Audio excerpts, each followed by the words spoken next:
एक शहर में एक बुढ़िया और उसका बेटा रहा करते थे। बुढ़िया की आदत थी बृहस्पतिवार के दिन वो नहा धो के पूजा पाठ करके दो सोने के केले मंदिर में पंडित जी को दान किया करती थी। बेटे का व्यापार बहुत अच्छा चल रहा था।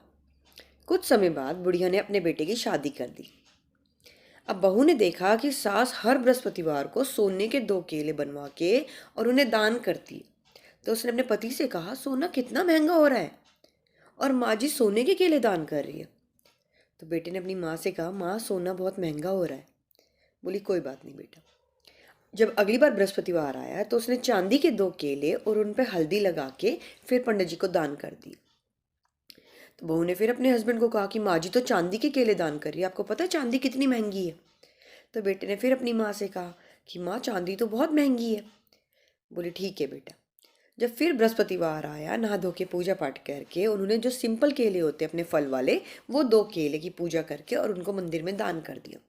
अब बहू से वो भी सहन नहीं हुआ और उसने अपने पति को कहा, पता है माँ जी ना इतने महंगे फल फ्रूट आते हैं और उनको भी दान कर देती है।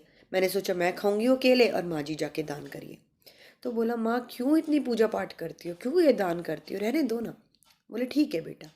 अगली बार जब बृहस्पतिवार आया, उसने पूजा पाठ करी और मिट्टी लेके अपने आंगन की उस मिट्टी से दो केले बनाए। केले बना के उन पे हल्दी लगाई और पंडित जी को दान दे दिया। पंडित जी को पता था कि इस घर से हमेशा सोने के, चांदी के और फल फ्रूट वाले अपने केले आए हैं, तो उन्होंने कोई वो नहीं किया और चुपचाप वो दोनों केले ले ली। पर बहू को ये बात भी अच्छी नहीं लगी।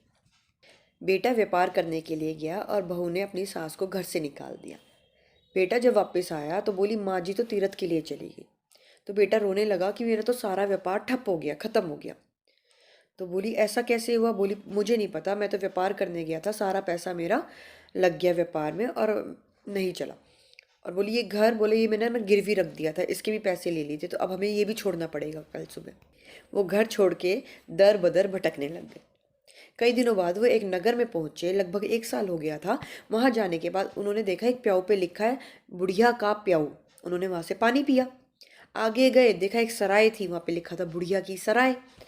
और आगे गए तो सारे बाग बगीचे सब बुढ़िया के, कुछ भी पूछो ये किसका, बुढ़िया का। बोले, अच्छा। तो बुढ़िया से मिले तो बहू ने पहचान लिया ये मेरी सास है, पर बेटा नहीं पहचान पाया। कई दिनों बाद मिली थी और अच्छी सेहत में अच्छी हो गई थी, तो बेटा नहीं पहचान पाया, लेकिन बहू ने कहा ये मेरी सास है। बुढ़िया ने मना कर दिया कि तुम मेरे बेटा बहू नहीं हो। अगले दिन बुढ़िया जब नहाने लगी और गंगा किनारे गई थी तो बहू ने उनकी मगर मसलने लग गई और रोने लगी, माँ जी मेरे से गलती हो गई, आप ही मेरी माँ जी। बोली, तुझे कैसे पता। बोली, जब मैं आपको नहलाती थी ना घर पे, तो आपकी कमर पे एक मस्सा है। तो बुढ़िया माई ने उनको माफ कर दिया। इसी बात पे बोलिए राधे।